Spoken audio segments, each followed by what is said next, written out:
True identity takes away conflict. It takes away measurement. It takes away competition. It takes away self-protection and self-promotion. Radical individualism is subjective, conditional to circumstances, and never lets you have peace.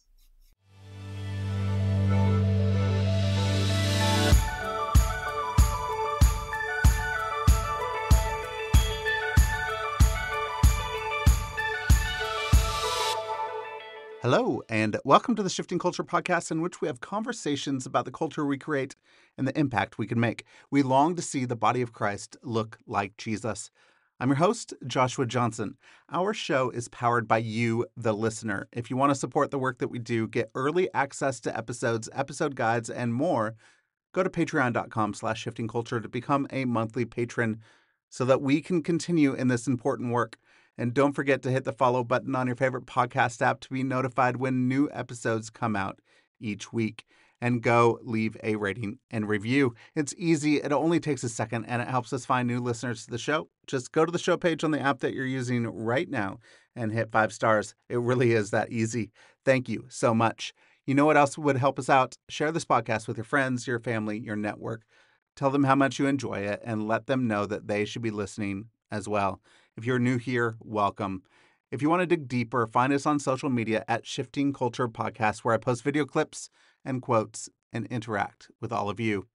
Previous guests on the show have included Pete Gregg, Michael Frost, and Meredith Johnson. You can go back, listen to those episodes and more. But today's guest is Jamie Winship. It's so great having Jamie back on the podcast. Jamie has decades of experience bringing peaceful solutions to some of the world's highest conflict areas. After a distinguished career in law enforcement in the metro Washington, D.C. area, Jamie earned an MA in English and developed a unique process called the identity method. This process of identity transformation is the key to resolving inner conflict and acquiring new levels of learning and creativity. His unconventional efforts to bring about societal and racial reconciliation led him to Indonesia, Jordan, Iraq, Palestine, Israel, and back to the U.S. Jamie has worked with leaders in professional sports, business, education, law enforcement, government, nonprofit, and other sectors. He is the author of the book, Living Fearless. Jamie and his wife, Donna, are co-founders of Identity Exchange, a training and consulting agency that helps individuals and teams discover new levels of creativity and resiliency within the framework of true identity. In this conversation, Jamie Winship talks about the importance of finding true identity in God and community rather than in individual performance or achievement. We discuss how fear and shame can lead to false identities and how addressing the root causes of these negative emotions through prayer and imagination can help people find freedom and peace. We talk through how true identity and addressing the real fear we have can help untie the knots of conflicts and bring needed peace. We touch on the role of group identities, the dangers of radical individualism, and how addressing injustice and restoring what has been stolen can help overcome depression and other mental health challenges. So join us and walk in your true identity. Here is my conversation with Jamie Winship. Jamie, welcome back to Shifting Culture. Excited to have you back on. Thanks for joining me. Yeah, thanks for having me. I really appreciate it. It's great to be with you again. I want to go a little deeper in the second conversation that we've had. So a lot of it, we talked about the actual process of identity exchange, and I'm going to walk a little deeper through it, ask some questions. So I know one of the questions you like to ask people when you're meeting with people sometimes, meeting with groups, is, what are you afraid of?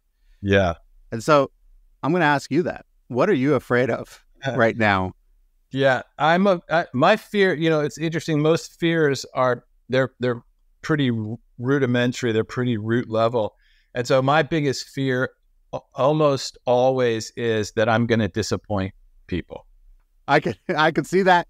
I could feel that. I have that disappointment feeling. I think my biggest fear coming in is I hope that I am intelligent enough and I'm articulate enough that I could keep up with you or anybody that I'm interviewing at that time. And so that is a good fear. Where do you think that comes from? Can you take me into your childhood? Where do you think fear and shame crept into your childhood?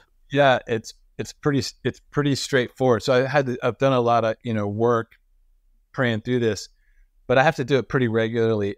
So when I was young, elementary school, my mom wanted to start a kids' Bible study on our street. There's 5 kids in our family. And so I was like second or third grade. And so just to have the Bible club, we used to have to go out and knock on doors and invite kids. And for some reason, that was just really horrifying to me at that age, to go knock on doors of some people I knew, but mostly people I didn't know. And then, invite them to this Bible study. And I didn't like the Bible study. I didn't like anything about it. And so, so my brother loved it. I have an older brother. He just loved knocking on doors. He loved inviting people, and I hated it. And I was intimidated by it. I didn't like the Bible club thing. And so, already I started thinking, well, there's something wrong with me because I should love this. My brother loves it. It is a Bible study. And so I would tell my mom, I would go to my mom and I would say, Mom, I'm afraid to do this. And it's intimidating to me, and I don't like it. And she would say that God was disappointed in me, and that she was disappointed too. So then early in my life, I started to associate if there must be something wrong with me because there's certain things I'm supposed to like, and if I don't like them, then I disappoint God and I disappoint my mom, and so I developed the identity of I'm a disappointment because I couldn't get rid of the negative feeling towards the situation. And so I just started thinking I'm a disappointment, and then you have to develop coping mechanisms to deal with the truth in your mind that you're a disappointment. Right. So what were some of those coping mechanisms that you were doing? Overachiever. You really only have 2 options. If you're a disappointment, and you are because you have the evidence that you are. I tell people all the time, what you believe about yourself isn't because things didn't really happen. They did. It's that your understanding of them is incorrect. That facts are the facts. They did happen. My mom was disappointed in me. God wasn't, but my mom was. That's true. And so when you're being told that by a caregiver, by someone who's a nurturer, it's you believe it.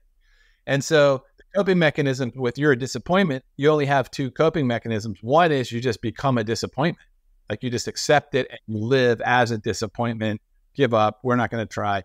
Or you go to prove that you're not a disappointment in everything that you do. So you become an overachiever, a high achiever, which looks good, but it's very unhealthy. So I became an overachiever. Well, we all have these unhealthy coping mechanisms that we have in our life. Right. We all have the facts of what happened to us growing up or in our adulthood.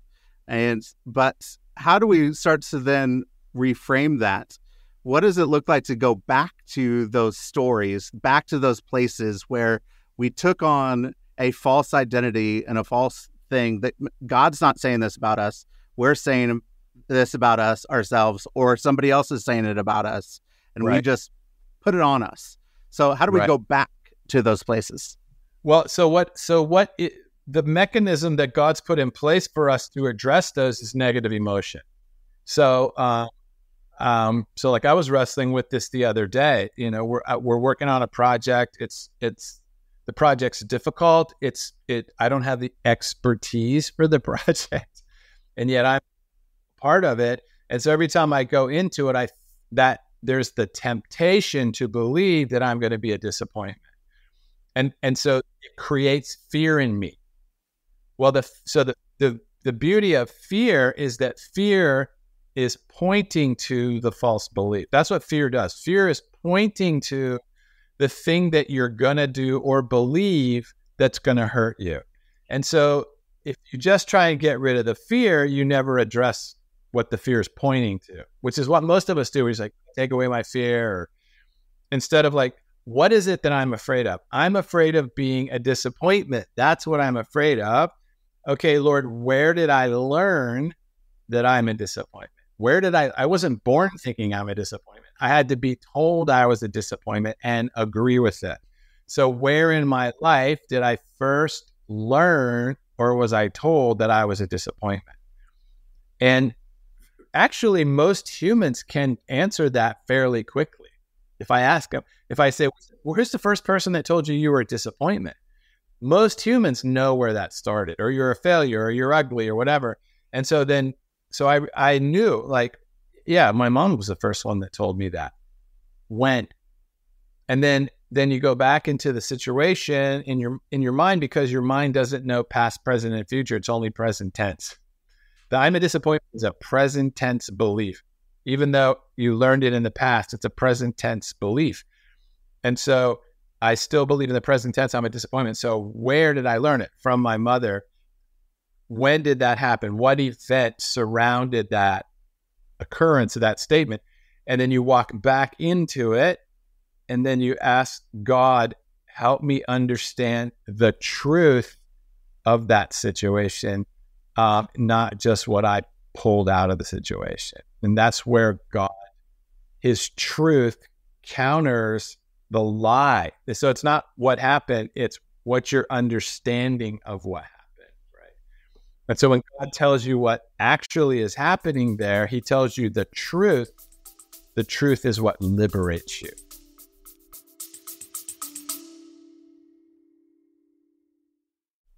All Nations Kansas City has 2 exciting events with Jamie and Donna Winship coming up.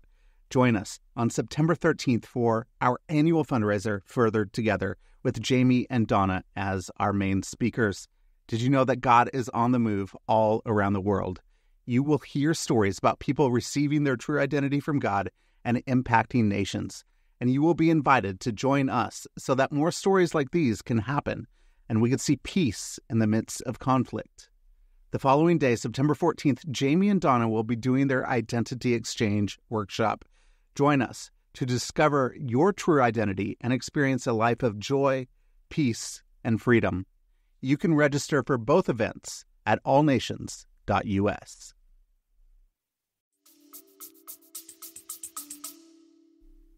It sets you free. And one of the things that you said in your book, Living Fearless, and you wrote this, you said, true identity is received from God in community through the intuitive mind in prayer. And so we're talking a little bit about the intuitive mind there. So tell me, what is the intuitive mind and how do we know that we're receiving it from God, this truth? Right.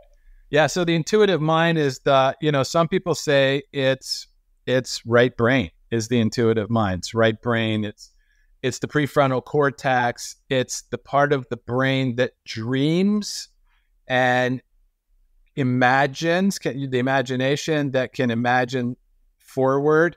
And the imagination only thinks in symbols and pictures. So the intuitive mind is the part of the mind that goes above the rational, outside the rational, into anything is possible. Anything's possible. And it's the intuitive mind, or the contemplative mind, is the place where humans encounter God.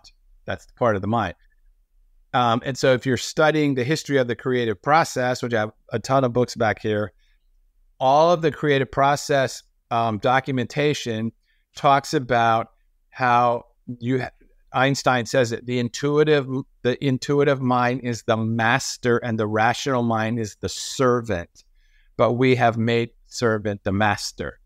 So the intuitive mind is able to go outside of existing law and frameworks to see a new paradigm. And so in the scriptures, it says, he is kept in perfect peace, whose mind and imagination, that's the Hebrew, whose mind and imagination is fixed on God because he trusts in God. So the mind is the rational, the imagination is the intuitive, which is faith, right? Faith is the substance of the things you hope for, not the things you already have and can see. It's what you hope for, the evidence of things not yet seen. So if we ask a person, how do you see a city, a road, a computer, a culture? How do you see it different than it is right now? You have to use the imagination. I mean, you don't have an option. You have to see it in a new way in order to move in that direction. So that's the intuitive mind, the contemplative mind. And the other part of that is, I said this with a bunch of public school teachers a couple of weeks ago. In the human, no innovation can occur without contemplation first. It's a human cannot innovate without contemplation first. Contemplation is the intuitive mind. Contemplation is like, that didn't work. Let's imagine another paradigm that would work. And when you receive that or intuit that in prayer or meditation, whatever, then you bring it down into the rational and work it out. So it's this very beautiful using the whole mind and imagination, whole right brain, left brain. We're just a very rational left brain dominant worldview. And so when you start talking about imagination or meditation or prayer, people they're like, well, we need to like have the facts. When you can't, no one is operating apart from imagination. All of us are using it all the time. We just don't use it properly and to the capacity that we could. So how does the imagination, the creative process work out? One of your identities, right? You're an untier of knots. That's right. One of the things God has said about you. This is who you are. You're an untier of knots. How does the imagination work in major conflicts? Bring me into the Middle East. Bring me into Israel, Palestine. What would the imagination? I know it's a big one, but I think the imagination for a better future or a new future is necessary if something is going to change and happen. How do we bring new imagination to that space? Right. And remember, like, this is what's so beautiful about Hebrews, when it's saying faith is the substance of things hoped for, the evidence of things not yet seen. And then it lists all the people that move in faith. And it says, without faith, without the ability to hope for and believe in things not yet seen, without that, it's impossible to please God. So people think, well, I just got to drum up this kind of emotion to make me do courageous things. That's not what it means. It means unless you're fixing your mind and imagination on God and saying, God, what do you want me to know and do in this situation? Know is intuitive, do is rational. Unless you're doing that, you're just going to do whatever you think on your own. And so you can't please God just doing whatever you think is right. So if you go into a conflict situation like the Middle East, we have a conflict between two people. The conflict is sourced in fear. There's a fear on both sides of scarcity. There's not enough land. There's not enough money. So we're going to go take it from the other person, whichever. So it's all fear-based. Well, so it doesn't take any creativity or innovation to go kill somebody. Like that, no one needs to pray about how to do that. We know how to do that. Cain didn't have to pray about how to kill Abel as a competitor. So we know that to go to war doesn't require the Holy Spirit. It just doesn't, and why Jesus is talking about love your enemy and do good to those that hate you. What takes immense creativity is how do we overcome the fear that's driving us into conflict? Or how do we overcome the lie-based thinking that's driving us into, I've got to self-protect and self-promote? So to do that, so like, for example, if you're with you can take a group, a Hamas or Hezbollah or any of them, Russians, Ukrainian, and you can go into that community and say, okay, God, what is motivating the conflict? It's not land. It's not any of that stuff. It's fear. So then we're in with the Hamas guys. What are you afraid of? We are afraid that we are powerless and alone in the situation we're in. We're powerless and alone. Because we're powerless and alone, we have to gain power and prove that we have power. So when we're with them, so they're like, we're going to fight. And then when they go to fight, then Israel's like, well, we're going to fight. And then, it just goes like that. So when we got in with Hamas or with those guys, I asked them, and Hamas is not a true identity, so you don't want to even use that term with these individuals. And I asked them, the leadership, what is it that you want? Like, what do you want? This is years ago. Oh, I wish they would have listened to this process. And they said, we want to be free. We want to be free. Okay, everyone wants to be free. Okay, I said, so you want to be free. In your mind, what is the strategy to bring freedom? And they're like, well, we're not sure. And I said, I'll tell you what your strategy has been: war, fighting. And fighting does not bring freedom, but we're taught that it does. We are all taught that, we fought for our freedom. Right. But freedom fighter is an identity, right? That's right. And the reality is Jesus died to give us our freedom. It's the opposite of how the rational brain thinks about it. So those guys are like, we have to fight. And I said, okay, let's talk about what fighting has done. You lost this, you lost this. It only leads to more conflict, more death, and you're not winning in any way. So I said, so let's try and think of another way. Well, to think of another way, they have to leave the rational and go into their intuitive mind, which they'd never done. Who's doing it? And so I have to teach them how to use the intuitive mind, or pray, or ask God. They've never done it. And because their belief is that ain't going to work. So someone's got to sit with them and say, let's experiment. And so with this particular group, I'm saying, let's imagine that we're with God and we're asking God, we know that fighting is not producing freedom. What would bring us freedom as a people? And they start to have ideas. This is called a prayer meeting. And we are asking the Holy Spirit to guide and direct and give them ideas that is based on life. And then they start coming up with ideas of, wow, we didn't know that you could ask God for help and creativity and life, and that God would actually speak back to us. And then, so now you're talking about a whole different view of God than they have, right?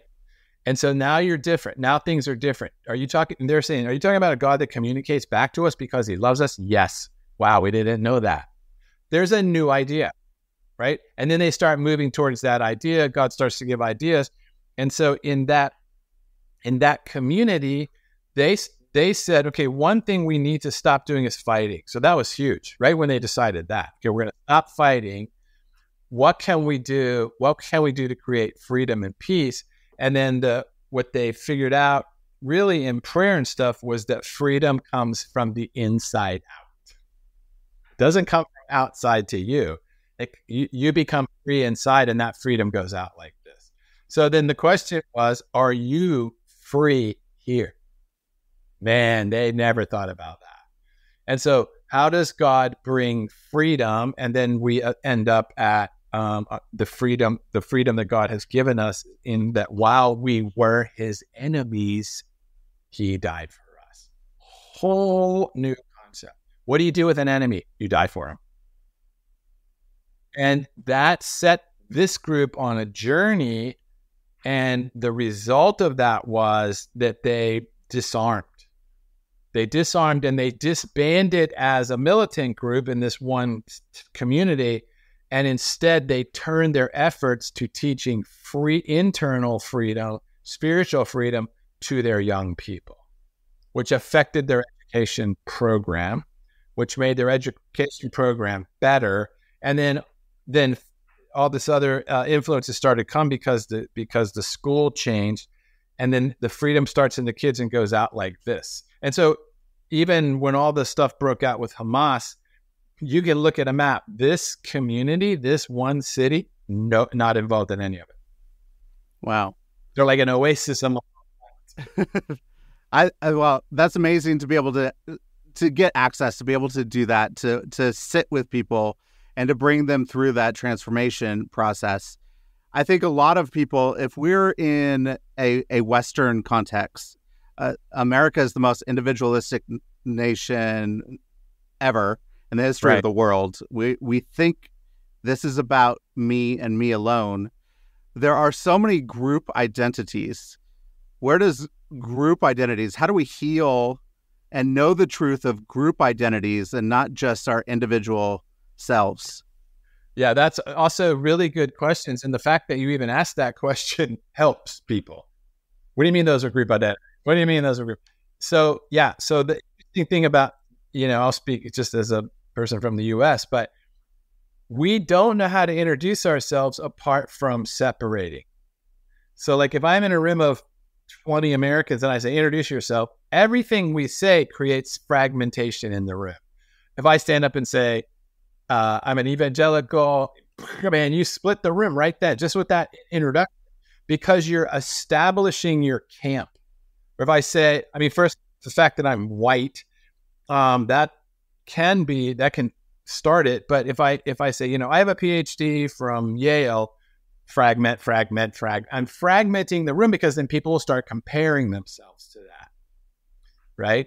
And so we actually don't know how to introduce ourselves in a way that brings reconciliation at any level. We don't know how to do it. We're taught to be separate, individual. It's all about the individual and you, and then your family, like that. So one of the things is in our language is we have to introduce reconciliatory or conciliatory language, and watch Jesus. He uses it all the time. Jesus doesn't use separation language. He uses connection language. And so that's part of being discipled, is learning how to open your mouth in such a way that causes fists to drop around you instead of go up.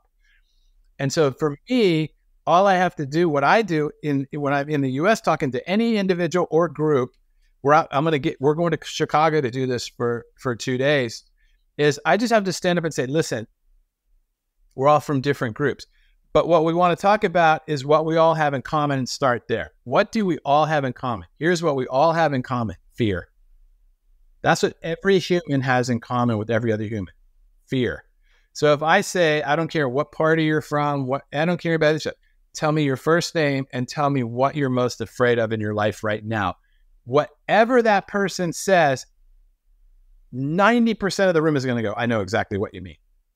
They could be Muslim, it doesn't matter. They're going to go, I know exactly what you mean. So when I stand up and say, my name's Jamie, before we start, I just want to tell you, I'm fearful right now in this room. And what I'm afraid of is that I'm going to be a disappointment. That's what I'm afraid of. Has anyone ever been afraid of being a disappointment? Raise your hand. 75% of the room raised their hand. So I've already connected with the whole room. Now, if I stand up and say, hey, I'm here, I have a biblical education, I'm just chopping the room into sections. Because when I say those things, people are like, oh, well, what if I don't have what kind of biblical education? Like, they chop the room. So I'm going to do this in Chicago. That's how I'm going to start. And I'm going to say, what we're going to do is I'm going to teach you how to get rid of that fear. And I'm telling you, every human is going to sit there and go, okay, I want to hear this, right? But if I said, I want to teach you how to become a Christian and go to heaven when you die, I lose part of the room. No one may not know what that means or whatever. So I'm looking for the thing that all humans have in common. So the number one exhortation in Scripture is don't be afraid.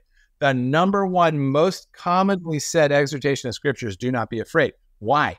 Because almost everything we do is fear-based. Almost everything we do is fear-based. So if you can tell a person, I'm here to help you not be afraid anymore, that person will listen to you for at least a while. If you can tell them that the solution to that, which is basically why does a terrorist group form? They're afraid. They're afraid they're losing something and they got to go fight to get it back because no one's going to help them. What's the process then to start to identify group fear? Like, what is the fear of this particular group? Yeah. So is to again, the next thing is to teach them what it means to tell the truth. So I say this all the time when I'm speaking as well. The problem with humans is not that they're liars. It's just they don't know how to tell the truth. It's not they're intentionally lying. They just actually don't even know what's true about even what they think. So if I say to them, tell me what you're afraid of, I'm afraid that I'm not going to have enough money. Like, that's actually not what you're afraid of. That's how it shows itself, but that's not what you're afraid of. Let's talk about okay, keep going with that fear. I'm not going to have enough money. So what? So you run out of money. Well, okay, what happens? Well, then I'm embarrassed. Oh, what? I'm embarrassed. Why? Because, well, I'd be ashamed what are you afraid of? Shame. And money can't take away shame. You think it can, but it can't. And so and then you're down to, okay, well, Who told you to be ashamed? Where did you learn to be ashamed? Just like God is saying to Adam and Eve, who told you to be ashamed? I did it. God doesn't shame people. He doesn't shame people. He doesn't tell people to go hide and cover themselves up. He's asking them, who told you to be ashamed? I did it. So when you're with the person, just like the process we just did, once they say their fear, let's tell the truth about this, and I'm going to help you tell the truth. What are you afraid of? I'm afraid I might lose my job. Okay, people lose their jobs all the time. They don't die from it. You go get another job. What is it? Yeah, but then it would mean I'm a failure. Yeah. Where did you learn that? Who's the first person that said you were a failure based on performance?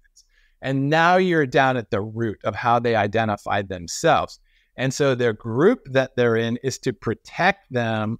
It's a coping mechanism against dealing with that belief that I'm a failure. I'm going to get in a strong group, and the group's going to prove that we're strong and powerful, and we're going to take over the country, or we're going to take over the courts or whatever. But it's all because you're afraid. Yeah. It all boils down to fear. We got it. It's all there. It's all fear. Everything. I'm telling you. See, here's one other little thing that goes along with that. No human being can be angry about anything unless it's a real or perceived injustice. A human cannot get angry at any situation unless it's a real or perceived injustice. And the reason humans get angry at injustice is because it's a God emotion.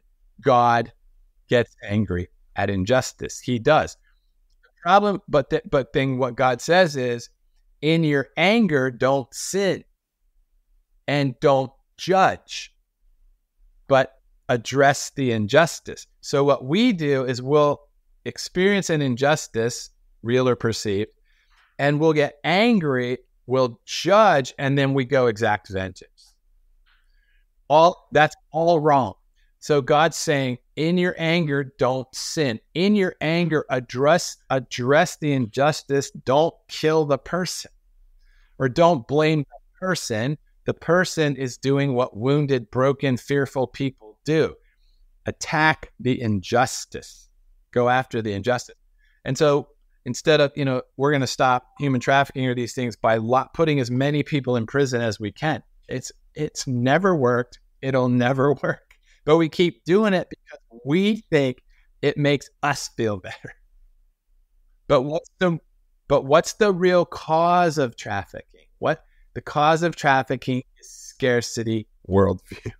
That's the cause of it. It's the fear of not having enough money. If there was enough for everybody, why would you traffic anybody? But when you read the scriptures, Nehemiah chapter 5, Joseph, when he establishes bring all the food to the storehouses and make the people come buy it from Pharaoh, you see human trafficking starting in those scenarios. Nehemiah in chapter 5, there's a protest going on among the Jews against Jews. And Nehemiah's like, what's the problem? And the poor Jewish people are saying, look, the mortgages on our property is so steep from our own people that we're selling our kids into slavery to pay our own mortgages. And their question is, why are we building a wall to protect this system? So when you preach that sermon, it's like, are we charging mortgages to our own people that are so expensive our own people can't even move? That's exactly what we're doing. Who's doing it? Believers are doing it. We're all doing it like that. So the injustice causes anger, and then the injustice causes fear, which results in anger. So anytime there's anger in a situation, the question is, tell me, what injustice have you suffered? That is always the first question to a person. So I'll ask a person, why are you mad? What are you mad at? And they'll say, I don't know if I'm mad. Tell me what was stolen from you that's making you mad? What was stolen from you?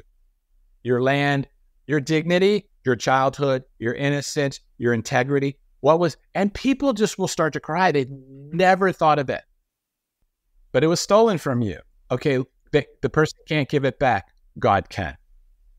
Forgive the person. Let God restore back to you what was stolen from you. And let's get moving forward well. What is justice then? What is justice? Mm-hmm. So justice justice, just the word justice just means to discern or make a decision. This is where we've just invented our own definitions of these words. So what's the verse? What does the Lord require of you to do justice, to love mercy, and to walk humbly? So do justice just means discern. How? With mercy and humility. So what we are taught is that justice and mercy are opposites. But it can't be, because when God enacts justice, he's still merciful. And when he's merciful, he doesn't sacrifice justice. Justice and mercy are the same thing. The reason we don't like that, what we mean is mercy is letting the person go, and justice is punishing the heck out of them. And so we're like, we're not going to just be merciful. We're also going to have justice. But God's justice and mercy are never separate. They're never separate. Just like, well, there's truth and there's love. No, there's not. There's truth that's only love. And there's love that's only truth. They can't be separated. Otherwise, you have to separate God into sections. Is God being merciful today or just? He can only be merciful, and he can only do justice. So that's our issue, because we want people to pay. I'm going to make you pay for what you did. So that's our problem, and we call it justice. That's not the definition of justice. My other question now, let's go back into identities. We've talked about group identities. We're talking about the root and the basis of everything is fear, that we want to hear God's truth. We live in a society now where identity is whatever you make of it, as a very fluid identity. So my identity today is different than my identity tomorrow, and it's whatever I feel like today. That's one way that people are trying to say they're defining themselves. The others, there's this counter-enlightenment idea of I'm going to, it's be rational. I could pick myself up by my bootstraps, and the way that I achieve and I perform is my identity. Like we're seeing this, a lot of probably Olympic athletes in their life. The Olympics are happening right now. They're going to define themselves by, I am a gold medal swimmer. This is my identity. And then we have what you say, and I think, and I believe, is that we need to receive identity from outside of ourselves. Absolutely. How do we reconcile these two disparate ideas of identity is just whatever we want it to be, or identity is our performance, our achievement, and where do we find true identity? Yeah, that's a great question. So again, it's about definitions for sure. So the difference between the two. So it's interesting when I teach this, in these ideas in places where, I don't even like this term, but it's secular and you're not allowed to use the Bible and all that stuff. I say when I introduce what I'm going to do, I'm not talking about what's Christian and non-Christian. I'm not talking about what's biblical and non-biblical. Those words don't really mean anything. I'm talking about what is true and what is not true. That's all the Bible is about, what is true and what is false. That's what it's about. Truth, experiential truth, sets people free. Lie-based thinking produces separation and death. That's the way this world works. And so we're on the issue of identity. Okay, so there's identity that's true, and the way we know it's true is it produces freedom and love, joy, peace, patience, goodness. That's the result of true identity. This other thing is called radical individualism. It's a counterfeit to identity. So true identity, as you're saying, is received in community from God, we would say, or from above, received in community from God or outside of yourself. Just like we were just doing. When someone says, I feel like I'm a disappointment, our question is, where did you learn that? We're saying, what community did you receive that identity from? So even in the false, they've received it from a community outside of themselves. when a person, and that's, so no matter what they say, you're still born and you start receiving all of it. So you can't say you didn't receive it. You did. That's the only way we understand anything is by, so if I say I get my identity from what I do, what I have, and what people think about me, or my attraction to another person, that's all learned. It's all received. So radical individualism, though, is just saying I'm going to generate my own. So that's okay. That's an option. So what's the quality or characteristics of radical individualism? Number one, it produces conflict. It immediately produces conflict. True identity takes away conflict. It takes away measurement. It takes away competition. It takes away self-protection, self-promotion. Radical individualism is subjective, conditional to circumstances, and never lets you have peace. How do you know that? Because just talk to people, right? Just look at our world. Just look at our world. And so every people group on the planet until modern times all had naming ceremonies for their young. All of them. Only the Jews still have it. It's called a bar mitzvah. A bar mitzvah is where a Jewish person, or a bat mitzvah for a woman, is when the person becomes an adult and receives their identity from the community, from God. That's what we don't have that stuff anymore. We just name our kids the coolest name of whatever the time period we're in, but it's not attached to any community or sense of, oh, I see, I'm this part. So like a Native American who's born on a certain day, the community would come together and based on all these events would say, this kid is, whatever, the one born under the hawk. When that kid grows up, that kid knows exactly where they belong in that community. And the community knows exactly who they are. And if you lose that person, that thing's lost. In our communities, we don't have any of that stuff. It's like, wow, where do you get identity? The community didn't give it to me, but I will find a community that will give it to me. It's the gay community, it's the Christian community, and then we form these gangs. And we tattoo the identities on our bodies because we so have to have an identity that's not subjective and conditional, even though they still are. So it's interesting when you're talking about the gold medal athletes. I mean, you can just go interview even the big the swimmer, the guy that won all the gold medals. I saw him so many times last night. I can't even think of his name right now. Michael Phelps. Oh, Phelps. The depression he went through. We did a identity session with 10 medalists. We did this probably 5 years ago. 10 Olympic medalists, and we were working through false identity. The majority of them, 8 of them, said standing on the medal stand, what was going through their mind was, I sacrificed my entire youth for this moment. I got up at 5 a.m. I worked my butt off. I skipped all this. I never ate that for this to hang around my neck. How long is that going to last? That thing. And it's very discouraging to them to think about, this is my identity. This is it, because this isn't going to last long. You know how long people care that you won a gold medal? Not very long. And so, especially in those, so when we worked through with those medalists, it was none of their identities came from having a medal or being in the Olympics, because that's getting your identity from a temporary situation. And so then we would pray with them and like, what has God always called you, whether you want a medal or not? And that's the one that gives them peace, rest, right? So the radical individualism produces conflict immediately inside the person. When I ask a person, tell me what you're afraid of, I'm afraid of X, I already know they're operating in a self-generated false identity. Because the person, the true identity, you can tell when you're talking to them, they understand who they are. Because they don't self-promote and they don't self-protect. Yeah. They're at peace. Well, you briefly brought up depression.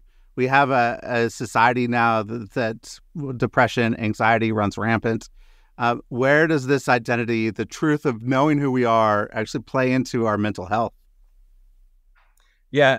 So depression, we just did a 21-day guide walk through depression. It's called 21 Days of Hope in Depression, which is free on our website. But so depression, and I'm not a mental health expert, so this is a layman's description of it. But just from being a police officer and working in that field and then overseas and, conflict situation, depression is anger turned inward and downward in a human. So back to what makes a person angry? Injustice. All right. So you have a person, you're dealing with a person. Wow, we ran into this all the time, who becomes angry at a situation where an injustice has occurred in their life, whatever it is.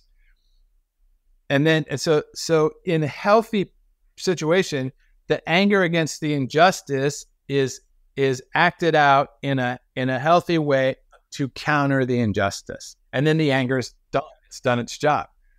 In an unhealthy situation the person's in, there's nothing they can do about the injustice. That's their perception. And so the anger just continues. But it can't go anywhere unless you go out and, hurt people, which some people will do. So the anger gets turned inward. And this is like, don't let the sun go down on your anger. If you give place to the enemy, it's because then that anger becomes part of you. And it's a weight. It's funny in scripture, it's not the word depressed, it's the word burdened, weighted down. That's really more right.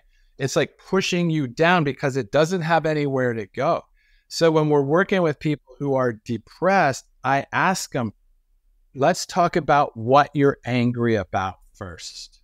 And they may not know. They may say, well, I'm not really angry, but it's like, well, let's just try and think about it. I'm not saying you're raging around.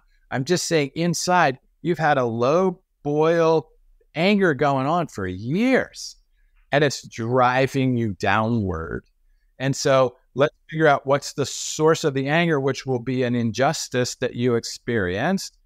In the injustice, what was stolen from you in the injustice? What did you lose? And it's very emotional to people to realize, oh my gosh, it was stolen. Something was stolen from me.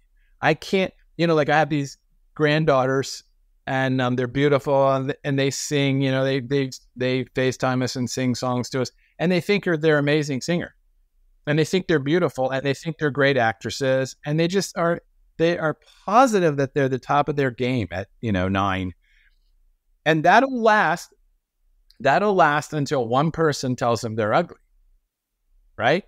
Until one person says you're a terrible singer. As soon as that lie or truth, there may not be, they can never look in the mirror the same way. Now they just had something stolen from them that shouldn't have been stolen from them. Unless they have a process to work through to not let that be stolen from them, it's gone. So now, what are they going to do? Wow, you're not pretty. So now they look in the mirror like, what are you going to do with that? Either I'm going to strive to make myself as attractive as possible, or I'm going to accept the fact that I'm not attractive, and I'll just have to cope with that the rest of my life.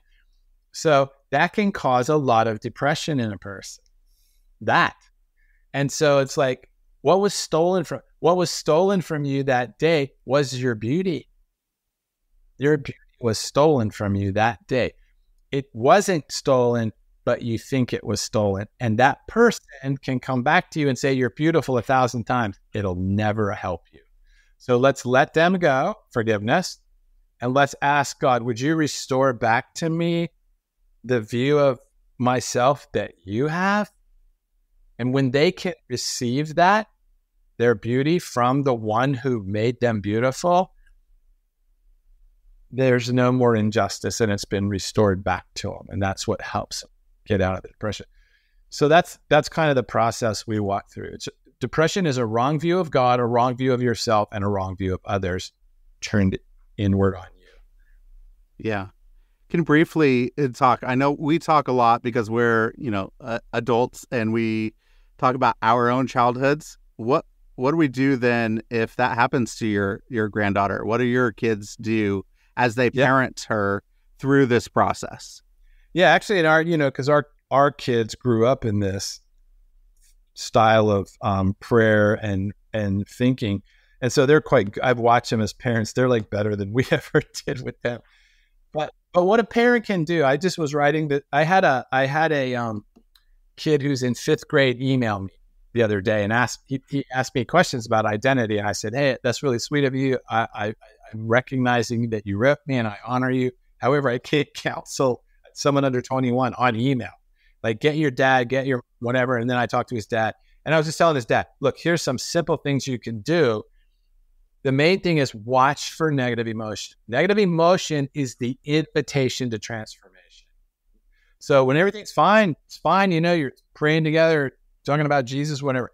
But when that negative emotion is expressed, the negative emotion is the invitation to address a lie that's being presented. That's the beauty of negative emotion, right? So our youngest son comes home from school one day when he was in 6th, 7th grade, super discouraged, frustrated. No, it was younger than that. Anyway, he's young. And my wife sees him and he's got his head down and she's like, what's wrong? And he's like, I don't know, like a boy.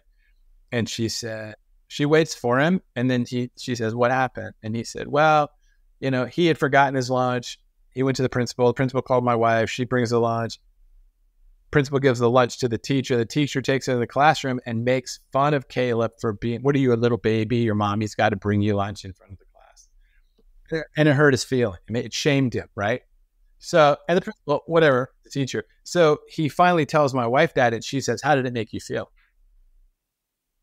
Because she could say, oh, it's okay. You shouldn't feel like that. Doesn't help him. How did it make you feel? And he says, made me feel stupid. How does it make you feel to feel stupid? It makes me feel ashamed. Jesus, what do you want him to know about shame? And just teach them to go to the Lord with the true thing.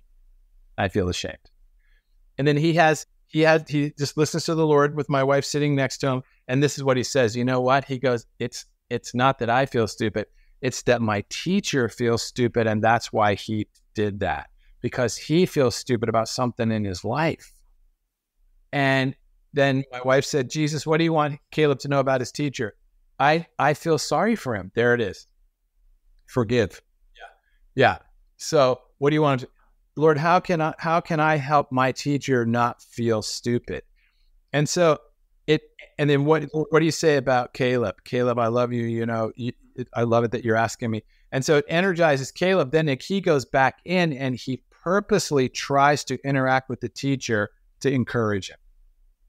So that's just a simple watch for the negative emotion, have the child learn how to say what it is, express it, and then go, so I'm angry. What are you angry about? It made me feel afraid. Okay, what are you afraid of? That I'm not as smart as everybody else. That's what you want to go after. Not like, don't be angry, don't believe the lie that you're not as smart as everyone else. That's what you want to attack. Lord, what do you want to know about that right now? What do you want to know about not being smart enough? That's what you want to get to. And you can just do that as a normal practice with kids. It's not you don't make a big deal about it. That's just a practice. And they pick it up. That's so good. That's so helpful. I think if we could learn that early and walk through life, man, life would be a lot better if we could get to that place. So I wish we could do that. What is one thing that you could tell the world that could help the world? What would you want the world to know if they could just get it inside of them? Yeah, I mean, I would say what the scripture says over and over again. Don't be afraid. Don't be afraid. When Jesus, after the resurrection, the disciples are locked in a room and he comes in he walks through the door, into their fear right away. He walks through the locked door right into their fear. And the first thing he says to them is, don't be afraid. Peace be upon you. He doesn't say, get out. What are you doing hiding in this room? What's wrong with you? He comes in and he says, peace be upon you. And then he breathes on them the Spirit. He doesn't breathe the Spirit and then says peace. He says peace because the peace allows them to receive. Peace allows them to receive. So that's what I would say to everyone is perfect love casts out fear. If you live in fear, you don't understand perfect love. Right? And perfect love casts out your fear. So address your fear. Don't be afraid. Don't make fear-based decisions. Our whole foreign policy is based on fear-based decisions. Every country's for it. That's why we'll never have peace. Yes. Well, we can get there someday when we address the fear. And so let's address the fear. Jamie, thank you. This has been a fantastic conversation. Where would you like to point people to? Is there anything that you would like to tell people about? Yeah, well, on our website, identityexchange.com, there's a lot of good material. There's the 21 days of free 21-day walk. They're just little short devotionals and exercises for people struggling in depression. That's a great resource. There's other resources on there. So yeah, that website, identityexchange.com. Perfect. Well, Jamie, thank you for this conversation. I really loved talking with you, chatting with you to walk through this identity exchange. What does it look like to get rid of the lies that we have believed at an early age and that we have formed our identities around, and then receiving the truth from God in community, and then having some imagination of what the world could be and our lives could be in there. So it was fantastic. Loved it. Thank you so much.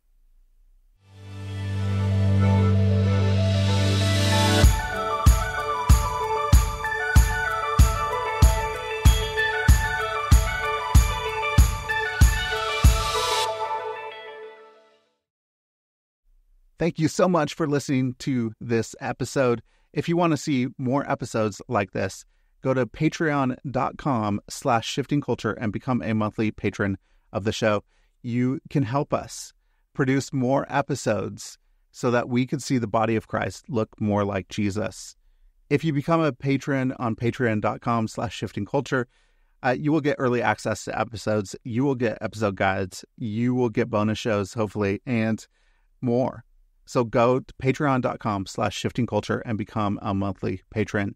Also, leave a rating and review on Apple Podcasts. It really helps us out and helps us find new listeners to the show. And just go and share this podcast with your friends, your family, your network, people that you think would enjoy it as well. Thank you again for listening to the show. I hope you have a great week.